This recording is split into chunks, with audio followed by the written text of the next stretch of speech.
아메리카의 선교를 갖다가 이 찝차가 정복을 해가지고 병원에서 2년 동안 대수술을 계속 하셨어요. 그런데도 하나님을 얼마나 신뢰하고 사랑하는지 믿음이 더 좋아지셨어요. 그래서 신한대학교 전 교직원, 교수들과 직원이 다 나와서 지금 특별 40일 새벽 기도회를 하는데요. 전쟁 종식을 위해서 의정부에 있는 한 대학이 새벽마다 40일 특별 새벽 기도를 정하고 기도하는데 총장님이 얼마나 뜨겁게 기도하시는지.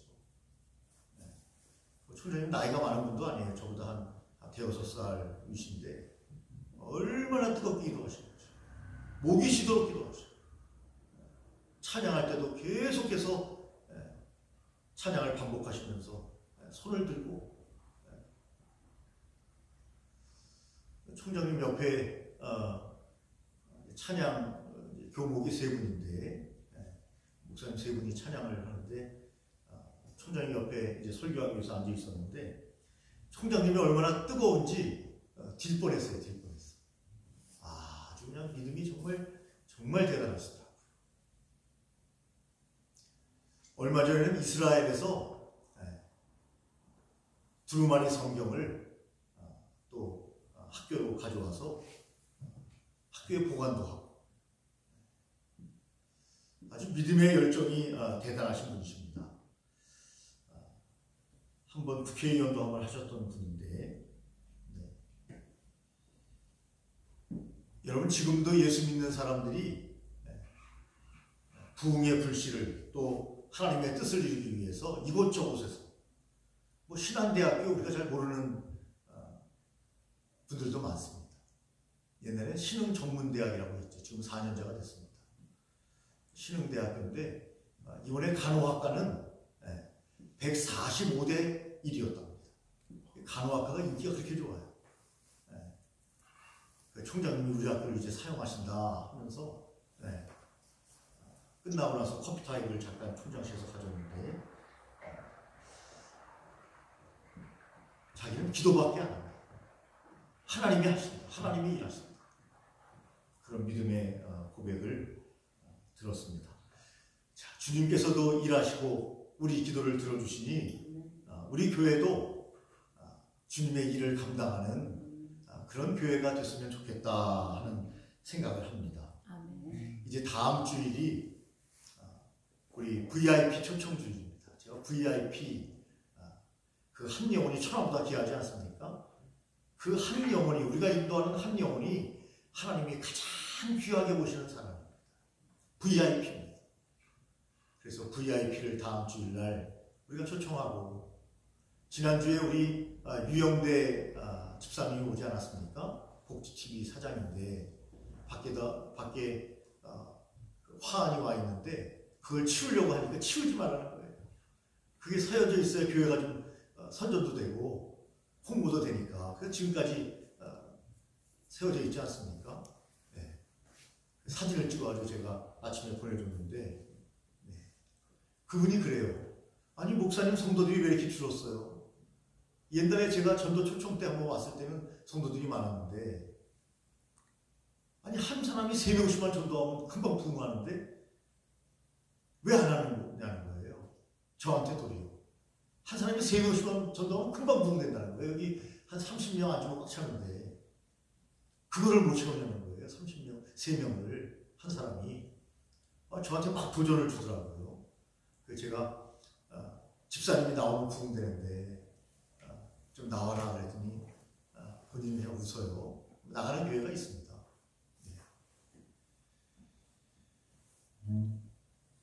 여러분, 저와 여러분들이 마음에 이번 주간도 새롭게 결심해야 될 것은 이제 전도에 대한 설교는 이번 해에는 마지막 설교가 될 것입니다. 그러나 전도는 늘 우리가 마음에 명심하고 끊임없이 해야 합니다. 그것이 하나님의 일이기 때문이고 또 다른 사람을 제자 삼는 일이고 하나님이 그것을 위해서 저와 여러분들을 먼저 하나님의 거룩한 성도로 불러주셨기 때문에 아멘이십니까? 아멘. 한 분밖에 아멘 안 하시네요. 네. 우리가 그 사명을 잘 감당해야 하나님께서 영광을 받으시는데요. 여러분, 우리가 전도자가 되려면 어떻게 해야 되는가? 첫째, 기도해야 합니다. 영혼을 놓고 기도해야 합니다. 사랑하는 마음으로 기도해야 합니다. 기도하지 아니하면 하나님께서 그 영혼을 사랑하는 마음을 주시지 않고 성령 충만해지지 않기 때문에 입이 떨어지지 않아요. 늘 말씀드립니다. 다른 말은 잘하면서 예수님에 대한 말은 왜 그렇게 하기 어려운지.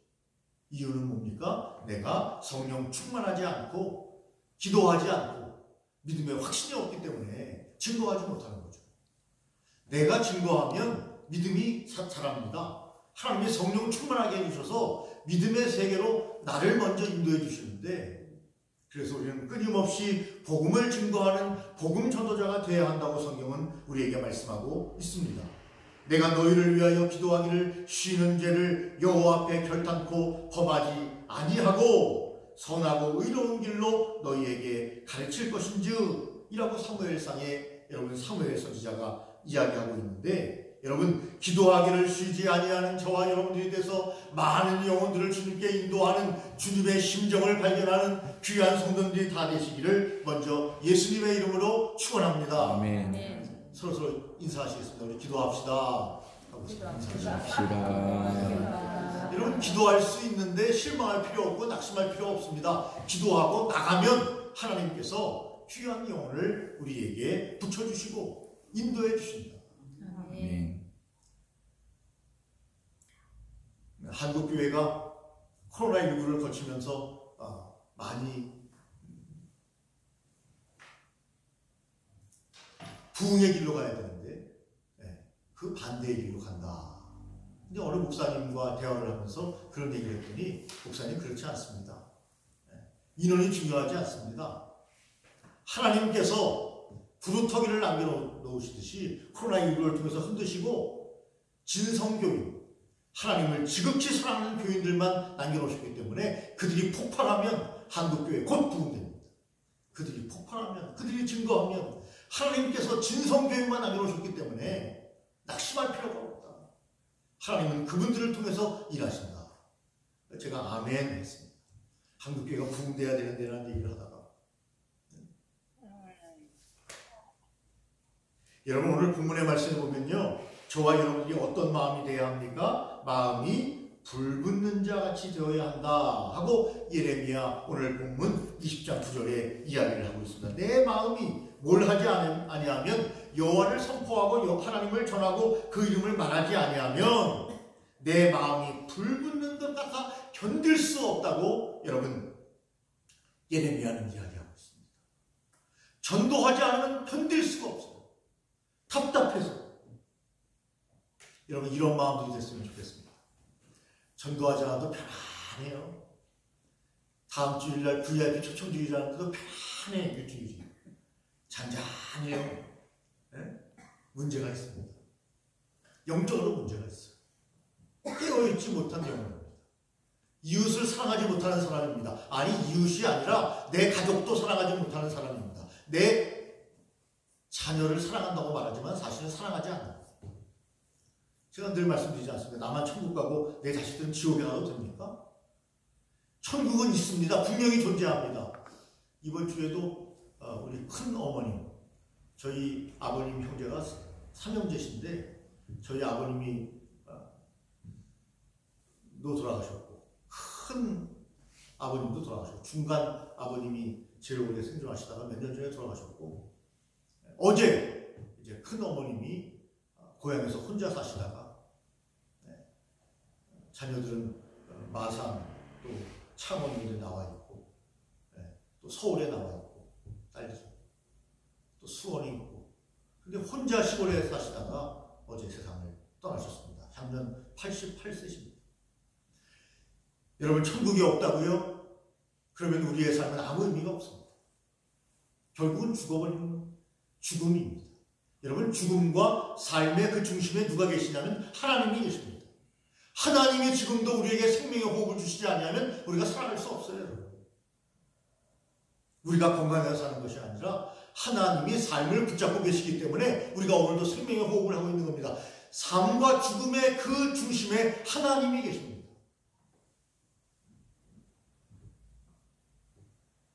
돌아가시니까 여기저기서 친척들이나 지인들이나 가족들이 다 모이겠죠.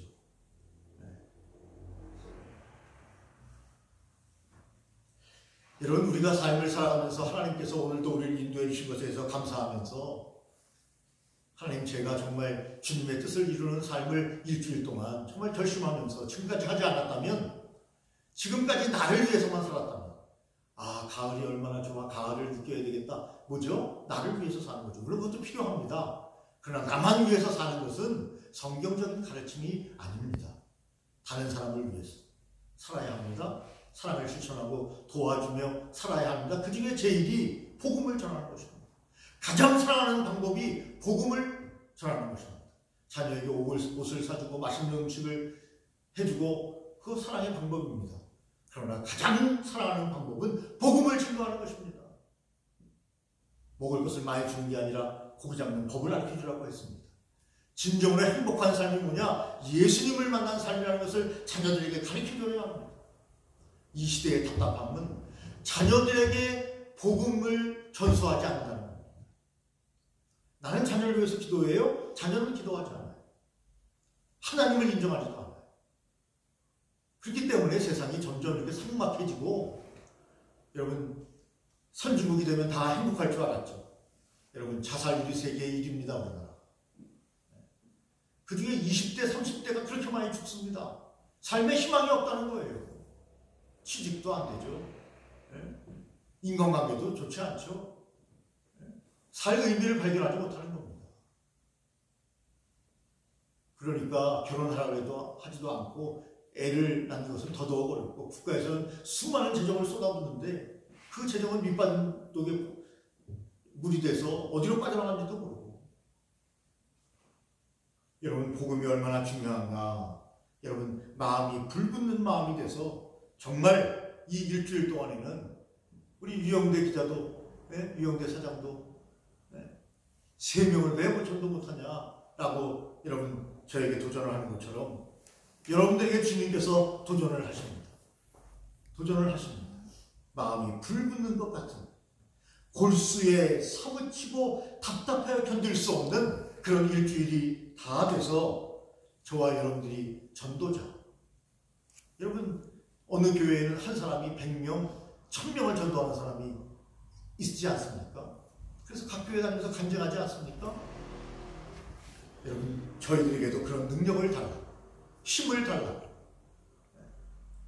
우리 주인들 많이 아는 분들 매일 만나가지고 밥만 먹지 말고 복음을 전하는 그런 일주일이었으면 참 좋겠다 하는 생각을 합니다. 그러기 위해서는 오직 성령이 너희에게 임하시면 너희와 권능을 받고 예루살렘과 온 유대와 사마리아와 땅까지 이르러 내 증인이 되리라 말씀하신 것처럼 성령 충만을 받기 위해서 기도하는 삶이 있어야 된다고 이미 말씀을 드렸습니다. 또한 로마서의 말씀은 복음을 부끄러워하기 때문에 복음을 증거하지 못한다, 그렇게 말씀하고 있습니다. 왜 복음을 부끄러워합니까? 과거에는, 초대교회에는 복음을 증거하면 곧 죽음이기 때문에 복음을 부끄러워할 수 있습니다. 그러나 여러분, 지금 복음을 증거한다고 해서 우리에게 아무런 아버지 앞에서 고백하는 것은 유익이 있었지 아무런 손해가 없어요. 뭐 사람들이 조금 한마디 듣는다는 거, 그 한마디 들으면 어떻습니까? 어제 제가 일자산에 잠깐 올라갔다 왔는데, 많은 분들이 그 정상에 이제 운동기구가 있어가지고 많은 분들이 앉아 있었습니다. 대여섯 명 모르는 분들이 앉아 있어 저도 거기 같이 끼어서 좀 대화를 하는데, 한 사람이 교회 얘기를 했더니 숯불갈비집, 길동의 숯불갈비집 사장님이래요. 얼굴이 반짝반짝하시더라고요. 뭐 사장에게 직원들한테 맡겨놓고 이제 등산하고 오신 거예요. 근데 그 앞에 있는 퇴직하신 분이 뭐 교회 얘기를 했더니, 교회 다니시는 분이에요. 막 뭐라고 하더라고요. 왜 이 좋은 날 여기 와서 교회 얘기하냐 그랬더니 그분이 얼마나 스무스하고 부드럽게 잘 넘어가시는지, 왜 그러세요? 그러세요? 예? 이 좋은 날 좋은 얘기 하자는데 왜 그러세요? 하면서 그분의 마음을 녹여버리더라고요. 야, 그런 집사님도 다 계셔요. 예? 이 상당히 고수해요, 보니까. 예? 화도 안 내고 그분을 딱 압도해요, 그냥. 딱 말을 얼버무리시면서 딱 하면서 본인 주도로 쫙 끌고 가시면서 한 5분 정도를 쫙 복음에 대해서 이야기하시다가 6명이 앉아있었는데 잠잠해요, 5분 정도. 야, 대단한 능력의 집사님이다. 그런 생각을 하면서 부러운 생각이 들었어요. 야, 저 교회 목사님은 얼마나 좋을까. 그러면 부러울 게 뭐 있습니까? 우리도 하면 되죠. 예? 하면 되는 거죠. 여러분, 그런 집사님이 계시더라고요. 여러분, 복음을 부끄러워하지 아니하고 당당하게 여러분 많은 사람을 제압하면서 그렇게 능력 있게 복음을 전할 수 있는 저와 여러분이었으면 얼마나 좋겠는가. 복음을 부끄러워하는 사람이 얼마나 많아요. 교회 욕하면 같이 욕해요. 교회 욕하면 같이 욕한다니까요. 그래서 어떻게 복음을 전하겠습니까? 교회는 욕해도 하나님은 이런 분이시다. 예수님은 이런 분이시다. 우리가 찬양한 대로 여러분, 우리를 위해서 목숨을 버린 사람이 누가 있습니까? 단 한 분, 예수 그리스도 하나님의 아들, 그분밖에 없습니다. 누가 나를 위해서 목숨을 버립니까? 깊은 병에 들면 가족들도 버린다고 합니다. 떠난다고 합니다. 몸은 안 떠나도 마음이 떠난다고 합니다. 근데 누가 나를 위해서 죽습니까? 내 아들, 딸이 나를 위해서 죽을 것 같아요? 네. 그런 자녀도 있겠지만 쉽지 않습니다. 그런데 예수님께서 우리를 위해서 돌아가셨고 영생을 주시고 구원을 주시고 오늘도 예수님을 믿는 힘으로 그 공급해 주시는 힘으로 말미암아 살아가면서도 복음을 부끄러워하는 사람이 있다니, 크리스찬이면서 주님의 귀한 직분을 감당하는 사람이면서 복음을 부끄러워해서 되겠느냐? 로마서 말씀해 보니까 내가 복음을 부끄러워하지 아니하노니 이 복음은 모든 믿는 자에게 구원을 주시는 하나님의 능력이 됨이라. 먼저 유대인에게요, 그리고 헬라인에게입니다. 이제는 복음이 유대인에게 매여 있는 시대가 아니고, 잘 아는 것처럼 여러분, 베드로가 고넬료를 만나지 않습니까? 하나님께서 만나게 해주셨죠. 여러분, 과거에 부정한 음식들이 보자기에 싸가지고 그가 환상 중에 기도하는데 내려오지 않습니까? 잡아먹으라 말씀하시는데 부정한 음식을 내가 먹을 수 없습니다. 이스라엘 백성들은 어떻게 합니까? 부정한 짐승이 지나가기만 해도 여러분 목욕을 했어요. 부정하다 부정하다 하면서. 그런데 그걸 잡아먹으라면 저는 그럴 수 없습니다. 그런데 마침 백부장의 종들이 찾아오지 않습니까? 우리 주인이 당신을 기다립니다. 무슨 뜻인지 몰랐어요. 잡아먹으라는 것이 무슨 뜻인지 몰랐어요. 그때 베드로가 깨닫지 않습니까? 하나님께서 더블 체킹을 해주시는 거예요. 기도에 응답을 주실 뿐만 아니라 사람들을 통해서 그 분위기를 하나님이 만들어 주시죠. 기도하는 자에게. 베드로가 뭐하고 있었어요? 기도하고 있었어요. 그 기도하는 환상 중에 이런 보자기가 내려와서 잡아먹으라, 부정한 음식을 먹으라. 이게 뭐죠? 하나님께서 속과 성을 여러분 나누는 게 아니라 하나가 되게 하시는 거죠. 선민 이스라엘과 이방인이 하나가 되는, 선민이 없는 이방인에게 복음을 증거하면서 너희는 모든 족속에게 복음을 증거하라. 그 말씀을 베드로를 통해서 깨닫게 하시는 거죠. 여러분, 예수님께서 모든 족속에게 복음을 증거하라고 했는데 어떻게 모든 족속에게 전해요? 베드로는 누구죠? 유대인 그리스도인이에요. 그래서 그는 여전히 그리스도인이었지만 유대인에게만 복음을 전해야 되겠다고 굳게 결심한 사람이에요. 왜? 선민이 여러분 이스라엘 사람들, 유대인들 뿐이니까요. 그 지금도 그 전쟁을 하고 난리를 치는 거예요. 네? 지금도 구약에 매여 있는 거예요, 저 사람들은. 구약밖에 인정하지 않으니까요. 지금 복음의 시대인데. 그래서 너희는 온 천하에 다니며 만물에게 복음을 전파하라. 이방인에게도 복음의 길이 활짝 열었을 뿐 아니라 둘째 아들이 된 거죠. 탕자가 아버지께 돌아온 거죠. 아버지가 더 기뻐하셨죠. 그래서 저와 여러분들이 여러분 복음의 동일한 증인이 되었습니다. 하나님의 자녀가 되었습니다.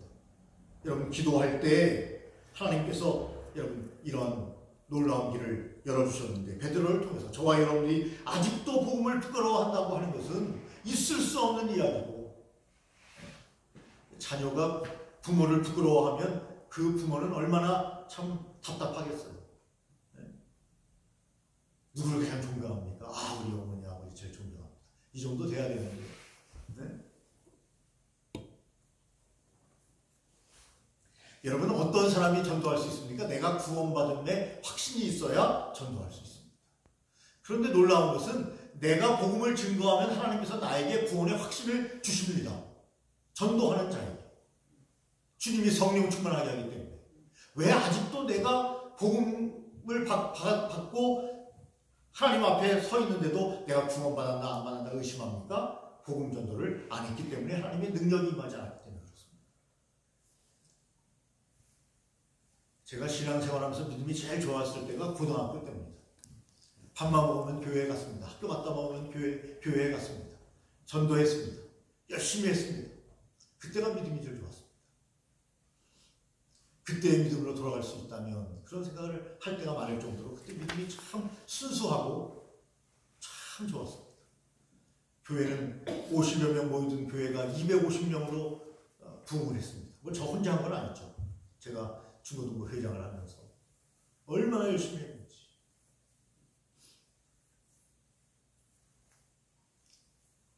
토요일날 시와 문화의 밤을 하는데 우리 반 친구들이 다 왔습니다. 고3 때 우리 반 친구들이 우리 교회에 다 왔어요. 얼마나 열심히 했는지 말이죠. 음악 시간에 노래를 부르라고 저를 부르더라고요. 선생님이. 그 제가 찬송가를 불러도 될까요? 애들이 웃더라고요. 불러도 된다고. 찬송가를 불렀어요. 음악 시간에. 네? 얼마나 믿음이 뜨거웠는지 말이죠. 그런 믿음을 다시 회복해야 되는데 참 하나님의 때에 하나님께서 저와 여러분들을 다시 회복시켜 주셔서 귀하고 아름다운 여러분 사역에 동참하는 저와 여러분이 되시기를 예수님의 이름으로 축원합니다. 아멘. 여러분 전도의 범위에 대해서 간단하게 살펴보도록 하겠습니다. 전도는요 말씀드린 것처럼 모든 민족이죠. 유대인에게뿐만이 아니라 모든 민족에게. 그래서 오늘 본문에 보니까 그러므로 너희는 가서 모든 민족으로 제자를 삼아 아버지와 아들과 성령의 이름으로 세례를 베풀고 내가 너희에게 분부한 모든 것을 가르쳐 지키게 하라. 볼지어다 내가 세상 끝날까지 너희와 항상 함께 있으리라. 어떤 사람과 주님이 항상 함께 계십니까? 가서 제자 듣는 사람들에게. 여러분들은 제자가 있습니까? 세상 제자를 얘기하는 게 아니라 믿음의 제자가 있습니까? 내가 전도해서 양육해서 교회에서 뿌리내려 하나님을 바라볼 수 있게 하는 제자가 있습니까? 과거에 있은 게 아니라 지금 제자가 있습니까? 우리 교회에 제자가 있습니까? 제자가 있어야 합니다. 제자가 있어요. 나의 여러분 이 가을에 결실의 계절에 여러분 우리가 일주일 동안 정말 여러분 학생들 공부할 때 벼락치기라도 해야 되지 않습니까? 제가 막 말씀드렸더니 깜짝 놀랐는데요. 제가 여러분들이 말씀 안 드렸군요. 제가 신한대에서 말씀드렸어요. 깜짝 놀랄 일이 있었어요. 제 친구가 대학로에서 연극을 해가지고 이 연극을 하고 끝나면 이 사람들이 집에 잘 안 가요. 이게 대학로의 문화예요. 그래서 밤에 대학로는 불야성을 이루는데 연극을 얼마나 많이 하는지 몰라요. 지금도요. 200편 이상 막 매일 연극을 하니까요. 친한 친구가 연출을 했는데 처음으로 대화를 하다 보니까 시간이 너무 많이 지나가지고요.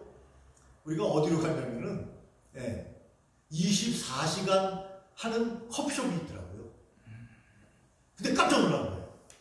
24시간 하는 편의점이 그 조금 대학로 좀 올라가면 성균관대학교 있지 않습니까? 성균관대학 학생들은 꽉 차 있어요. 이건 뭔 일이야? 제가 깜짝 놀랐어요. 젊은 애들이 엄청 많은데 다 공부하는 모드예요. 요새 커피숍에서 공부하지 않습니까? 떠들 수가 없어요 우리가. 그래서 저는 잤어요. 그래가지고 거기서 깜빡 잠이 들어가지고 바로 사무실을 갔는데 밤새도록 공부를 해요. 왜냐면 시험 기간이었거든요. 그때가. 밤새도록. 외국에서 온 학생 대학생들도 많더라고요. 외국 애들끼리 모여가지고 밤새도록. 와, 제가 그 광경을 보면서 엄청 큽니다. 커피숍이. 그 광경을 보면서 대한민국에 미래가 있구나. 이렇게 열심히 해요. 대학생들이 매일 먹고 마시고 즐기는 줄 알았더니 시험 기간이 되니까 물론 그렇겠지만 밤 꽉 새면서 공부하고 새벽 되니까 다들 가방 써가지고 학교로 가더라고요. 와, 제가 깜짝 놀랐어요. 대한민국에 희망이 있구나. 그런 생각을 제가 했는데요. 여러분 벼락치기라도 해야 되는 거죠. 시험이 다가왔는데 펑펑 울고 자요. 벼락치기라도 해야죠. 여러분 우리가 2달 정도 여유가 있었지만 못하신 분들 벼락치기 하시기 바랍니다. 벼락치기도 안 하면 정말 그거는 믿음의 자녀로서 할 일이 아니에요. 학생은 학생의 본분으로 여러분 벼락치러 하기 위해서 오지 않습니까? 우리는 믿는 사람의 본분으로 우리가 해야 될 일. 저는 7명을 작정해놓고 계속해서 기도하면서 계속 접촉하고 있습니다. 옳지 않을지는 모르겠습니다. 어떤 분은 핑계를 댑니다. 그때 시골에 간다는 거예요. 토요일날 마침 시골에 간다는 거예요. 마침. 고등학교 때도 전도한 친구는 응답이 없어요. 계속 하랍니다. 어쨌든 그러나 끊임없이 일주일 동안 저도 벼락치기를 하려고 합니다. 모든 민족에게 범위가 정해져 있지 않아요. 모든 민족에게 그 누군지 우리가 아는 사람에게 복음을 증거해야 됩니다. 집집마다 여러분 복음을 전해야 합니다. 집집마다 한 영혼 한 영혼에다 복음을 전해야 됩니다. 베드로전서에 보니까 항상 전도해야 된다. 항상 해야 된다. 그렇게 말씀하셨어요. 항상 기뻐하라, 쉬지 말고 기도하라, 범사에 감사하라 말씀하신 그분께서 우리에게 항상, 그럼 주님께서 우리와 항상 함께 있을 것이라고 말씀하셨어요. 아멘이십니까? 아멘. 여러분, 이 말씀을, 복음의 말씀을, 생명의 말씀을 전하는 것을 우리가 감사히 생각하며 복음을 전해야 합니다. 저와 여러분들이 성경에 보니까, 고린도후서에 보니까 예수님의 사신이다 그렇게 말씀하셨어요. 사신이 자기에게만 하면 돼요? 전달해야 될 것을 전달해야 될 거 아니에요. 그런데 우리는 우리 말만 하고 있어요. 주님이 얼마나 답답하실까요? 지금 딱 그 텀인데, 지금 딱 복음을 전해야 될 텐데 자기 말만 하고 있어요. 야, 우리 의리를 지키자. 야, 우리 멋지게 살자. 야, 우리 건강하자. 다 중요합니다. 그러나 여러분, 주님 안에서 예수 그리스도를 믿고 좀 더 의미 있게, 여러분 말씀드린 것처럼 언젠가 우리의 생명이 땅에서 끝나는데 그 생명줄을 이어가실 분은 예수 그리스도밖에 없는데, 여러분 그리스도의 사신이라고 말씀하셨고 여러 마을을 두루 다니며 예수님도 복음을 증거하셨어요. 밤이 맞도록 기도하셨고 제자들을 물리고 기도하셨고 새벽 미명에 기도하시고 그분은 낮에 온 마을을 두루 다니시며 복음을 증거하셨어요. 예수 믿는 사람은 기도하고 전도하는 거죠. 직장생활을 하면서 기도하고 전도하고 말씀을 증거하고. 여러분 주님께서 우리를 보내신 이유를 고린도전서 1장 17절에 마지막으로 말씀하고 계시는데, 고린도전서 1장 10절에 보니까 우리를 보내시는 이유, 사람들에게 보내시는 이유는 뭐죠? 복음을 전하게 하려 하심이니라 그렇게 말씀하셨습니다. 우리를 사람들의 비즈니스 때문에 보냅니까? 사업 때문에 보냅니까? 가정사 때문에 보냅니까? 어떤 일 때문에 우리를 보내지 않습니까? 어떤 지방에도 가기도 하고 외국에도 가기도 하고 가지 않습니까? 그 보내시는 이유는 복음을 전하게 하기 위함이라고 여러분 말씀하고 있습니다. 오직 복음을 전하게 하려 하심이로되 이렇게 말씀하셨습니다. 여러분 다시 한번 제 무장에서 저와 여러분들이 주님 앞에 쓰임받았으면 좋겠습니다. 북한에서 우크라이나를 잡으라고 러시아의 여러분 군인들을 파병하면서 특수부대 군인들을 많이 파병했다고 하는데도 현지 적응을 위해서 또 여러분 끔찍한 일을 저지르기 위해서 그들이 적응 훈련을 하고 이제 전선에 투입한다고 하지 않습니까? 나쁜 일을 하려고 하면서 사람의 생명을 여러분 해하게 하기 위해 전쟁의 중심에 서려고 하면서도 여러분 그렇게 준비하고 나가는데, 우리에게 아무 준비가 없다면 어떻게 쓰임받을 수 있겠습니까? 선한 일에 여러분 준비하는 일인데 더더욱 열심히 준비해야 되지 않겠습니까? 여러분 재성이가 우리 잠실에 있을 때 열심히 교회에 나왔던, 그때는 초등학생이었고 중학생이었는데 재성이가 벌써 군대 갔다 와가지고 제대를 했대요. 7일날. 우리 송장숙 권사님 손자죠. 그래서 밥을 한번 사줘야 되겠다 제가 그렇게 말씀을 드렸는데, 여러분 남자들이 제일 힘든 게 뭡니까? 군대 생활 아닙니까? 군대 생활. 제일 힘든 시기가 군대 생활. 저도 군대에서 제일 힘들었는데 얼마나 많이 맞았는지 말씀드렸죠. 숨을 못 쉬었어요. 답답해가지고. 얼마나 가슴을 때리는지. 주먹으로 때리는 게 아니라 야삽으로. 그 맞으면서 그런 생각이 들었다고 말씀드렸죠. 야삽이 펴지면 나 크게 다칠 텐데. 야삽이 접혀있거든요. 그게 잠깐 펴져요. 이렇게 헐렁헐렁해지면. 그 장면을 아시겠지만. 그걸 쪼여서 이렇게 야삽을 딱 접어놓는데 그게 자꾸 때리면 이게 풀려가지고 딱 펴지면요. 야삽 여러분 모서리로 가슴 맞아보세요. 바로 갑니다. 맞으면서도 그런 생각이 들죠. 풀리면 큰일 나는데. 하도 맞으면 숨을 못 쉬었다는데 답답해서. 이거 가슴을 하도 맞으니까 숨이 안 쉬어요. 막 이렇게. 네? 남자들이 요즘은 목소리 좋아졌다고 하지만 또 별별 사람들이 다 같이 모인다 보니까 네. 그런데 제대를 했다고 합니다. 참 대견하다 그런 생각을 하게 되는데요. 여러분 어떤 악조건 속에서도 네, 살아남을 사람은 살아남습니다. 여러분 저와 여러분들이 오늘도 어떤 악조건 속에서도 복음을 전할 사람은 복음을 증거합니다. 저와 여러분들이 복음 전도자로 하나님 앞에서 보내심을 받은 자답게 여러분 대사답게 하나님의 사역자답게 사신답게 귀한 일을 감당하는 저와 여러분들 이제 일주일 남았습니다. 다음 주일날도 우리끼리 예배를 드려도 좋겠지만 우리끼리 예배를 드려도 좋겠지만 그러나 여러분 우리 유영대 기자 말대로 여러분 한 사람이 3명씩만 인도하면 금방 복음되는데 3명까지 바라지 않습니다. 한 명이라도 꼭 손을 잡고 어떤 분을 전도하면서 하나님이 2손을 주셨으니 2명은 전도해야 된다 강조하는 분도 있지만 한 손은 나를 위해 쓰고 한 손은 다른 사람을 위해서 쓰는 그런 주일이 되었으면 참 좋겠습니다. 좀 일찍 오셔서 안내도 좀 해주시고 우리 교회 요 주위가 담배 피는 데에 담배 피는데 제가 오늘도 여기 교회 주위를 쓸면서 그런 생각을 했어요.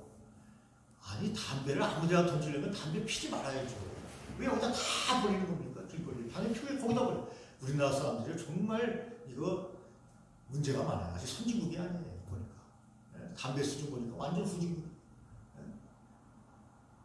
속히 버려서요. 입구부터 저 뒤에까지 속히 담배. 어쨌든 중요한 것은 여러분 이단 교회들도 문 밖에 나와서 성도들을 맞이하더라고요. 목사님이 하면 되죠. 저는 예배 준비해야죠. 오늘 저도 한 번씩 나가려고 합니다. 좀 안내도 좀 하고 그렇지 그래서. 우리 집 앞에 왕국회관이 있어요. 누구죠? 왕국회관이? 여호와의 증인. 여호와의 증인. 이단이에요. 근데 밖에 나와서 자기들끼리 묻고 3-4명이 막 안내하면서 재밌게 있더라고요. 그 모습을 보면서 야 이단 교회도 저렇게 즐겁게 안내하고 하는데 교회당 들어올 때까지 한 명도 안내하는 사람이 없으니 그렇게 강조를 해도 여러분 우리가 주님 앞에서 정말 다음 주일날은 새로워졌으면 좋겠다.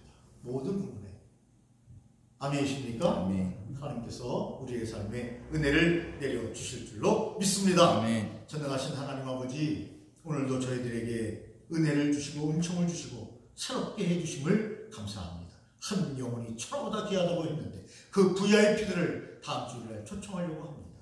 하나님 교회에서 작은 선물도 준비하고 과일도 함께 나누면서 하나님 행복한 시간을 가질 수 있도록 그들에게 복음을 증거할 수 있도록 주님 역사하시고 인도해 주시옵기를 간절히 빌고 원합니다. 주님의 영광을 드러내는 귀한 우리의 삶이 될 수 있도록 인도하여 주시옵소서. 예수님 이름으로 기도 올리옵나이다. 아멘.